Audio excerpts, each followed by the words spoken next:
Today we're going to look at the P-47D-28. Starting off behind us on the left, got an air filter bypass and some bomb arming handles. Got a manual hydraulic pump. Then we've got all the trims. Here's your elevator trim where you can trim for tail heavy and nose heavy. Rudder trim for left and right with the takeoff position. And then the aileron trim left and right. Zooming out a bit, got the flaps control. Pulling it back will extend the flaps, and you can see on the flap there are the markings that'll tell you how many degrees it's out, and at 20 degrees that'll be your short field takeoff setting. So retracting that, coming back inside under the frame we've got the canopy open and close switch, along with the intercooler shutters and controls.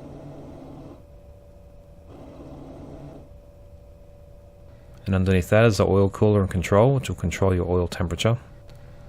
Looking over at the gauges for these so you know what to look for. Here's the carburetor air temperature gauge. Keeping the needle in the green is good for military power, and in the yellow for war emergency, and underneath that is your oil temperature. And back to the left with the landing gear handle, and underneath are the fuel selector valves. Here's your mixture control. Got idle cutoff, auto lean for cruise, auto rich for combat, and you can go full rich if the auto rich fails. Next we look at a switch on the throttle.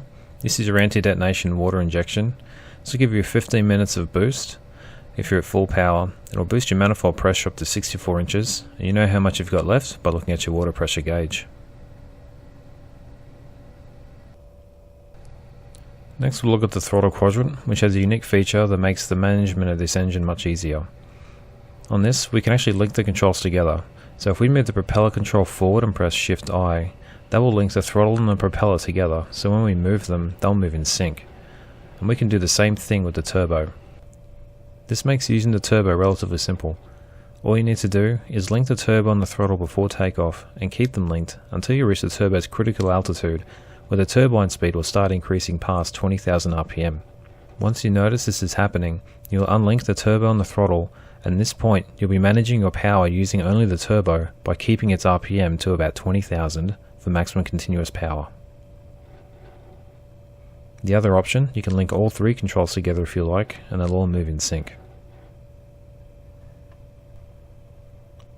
Coming underneath the throttle quadrant, we've got a gun sight switch, instrument lights, and then a cockpit light. You can turn those off. Then we have a landing light, which will be extended or retracted. Next to that are the navigation lights. You got an electric fuel pump, a generator, pitot heat, and oil dilution switches, as well as an ammeter and some fuses. Here's your propeller control. You can either have it in constant speed, or you can flick it into fixed pitch mode, at which point you can increase and decrease the RPM accordingly. Up front we have the K-14 gyroscopic gun sight, which replaces the Mark 8 reflector. On the left, you've got the landing gear warning light. This will come on when you've got low throttle and the gear is up, and if you're at high throttle with the gear down.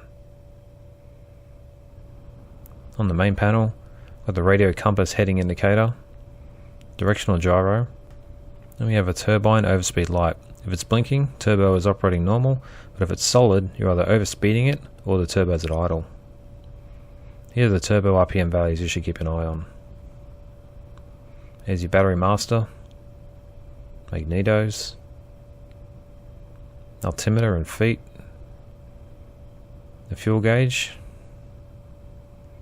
airspeed indicator and miles per hour, fuel light telling you when you've got less than 40 gallons, hydraulic pressure, magnetic compass, and the turn and bank indicator. Switching over to the right hand side, got the water pressure for the ADI, artificial horizon, vertical speed indicator, manifold pressure, suction gauge, the starter switch, carburetor air temperature, tachometer, clock, got your oil temperature with a split oil and fuel pressure gauge, fuel primer, then you got your cylinder head temperature with your cowl flaps control. You can see if we adjust the cowl flaps, it's going to adjust these on the outside of the engine. Coming back inside, got the external stores release handles, parking brake handle, and a rocket control panel with a jettison switch that'll get rid of the tubes once you've fired the rockets. And we've got the oxygen level, and we've got the recognition lights. And on the right hand side, got some oxygen equipment, some radio equipment, and the Bendix radio homing system. On the floor, there's the tail wheel control. Pulling it back will unlock the tail wheel, and forward is locked. So now we can just press E. The sequence will automatically start up the engine, and you can look at the pilot's notes for the P-47.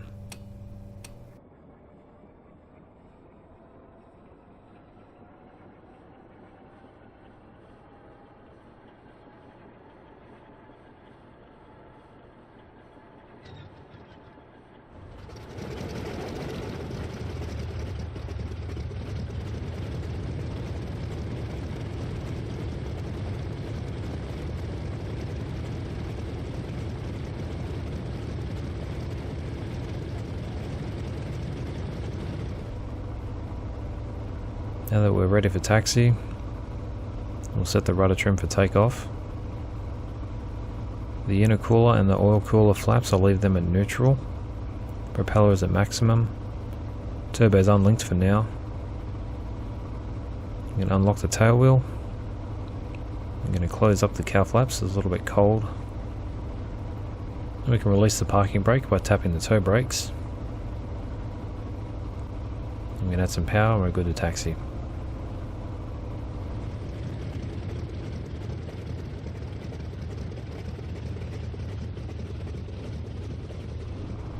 To take off on the P-47, I'm going to lock the tail wheel and close the canopy. All on intercooler flaps as required. Rudder trim at takeoff. Elevator trim will be slightly nose heavy. Mixture to auto rich. We're going to link the turbo with the throttle, and then propeller will be at maximum. I'm going to open the cowl flaps.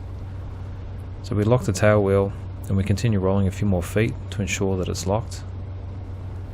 And we can come to a stop and get ready for the takeoff. So flick the switch and close the canopy. Going to leave the intercooler and oil flaps in neutral. Set the rudder trim for takeoff. And the auxiliary fuel tank is underneath the seat. So since it's full, that causes a CG shift we account for by trimming nose heavy.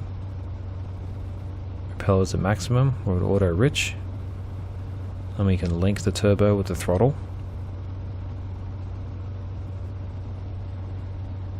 And the cowl flaps, we want to make sure they're open to at least halfway.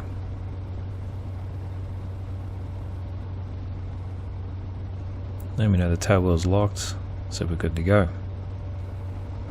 So we're going to increase the power to about 30 inches of manifold pressure while holding the brakes. Then we release the brakes. I'm going to slowly increase the power up to the takeoff power of 52 inches. Now let us start accelerating using right rudder to keep ourselves straight. And once we reach about 120 miles per hour, then add some back pressure and rotate. Get a positive rate of climb and bring the landing gear up. Then we want to accelerate to best climb speed of about 165 miles per hour. Then once you're at that speed and you're at a safe altitude, you can bring the power back to about 42 inches and then reduce the RPM to 2,550, and this will be your cruise climb setting. During the climb, you're also going to want to keep your cylinder head temperature about 260 degrees, and you can adjust your cowl flaps to achieve that.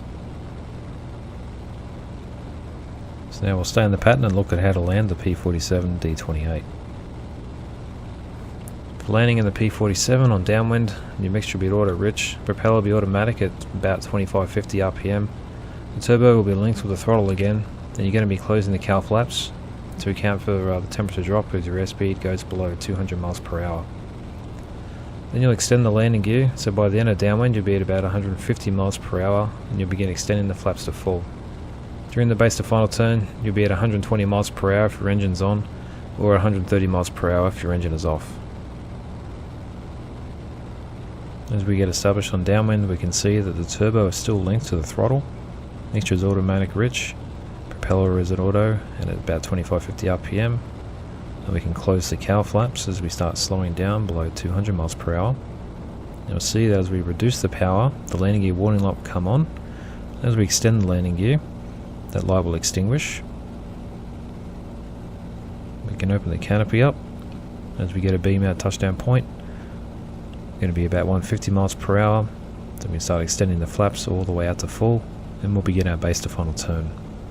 Now as you start adding the flaps all the way out to full, there's going to be a tendency for the airplane to want to pitch up. So you're going to need to put some forward pressure on the stick or some nose down trim in order to counter the tendency so you don't balloon and gain altitude as you start coming around this final turn. We want to keep that descent coming, so we keep our pitch down and we're adjusting our power to keep our airspeed coming as we're flying towards our aiming point at the beginning of the runway. Pressure's looking pretty good. We don't need any big major changes here. Just keep it coming in nice and smooth, maintaining our airspeed and our aiming point. So coming in on short final, going to bring the wings back to level. Start reducing the power back to idle, bring it up into a 3-point position, holding it, then we touch, and you can apply the brakes while holding full back pressure to keep the tail on the ground and prevent the airplane nosing over. When you're landing the P-47, it's important to remember to try and land in the first part of the runway, as it can take a long time to slow down due to its extra weight. That completes your tutorial for the P-47D-28. If you liked it, let me know with a like button or a comment, and don't forget to be a subscriber using that bell icon. That way you can get the notifications when a new video is released.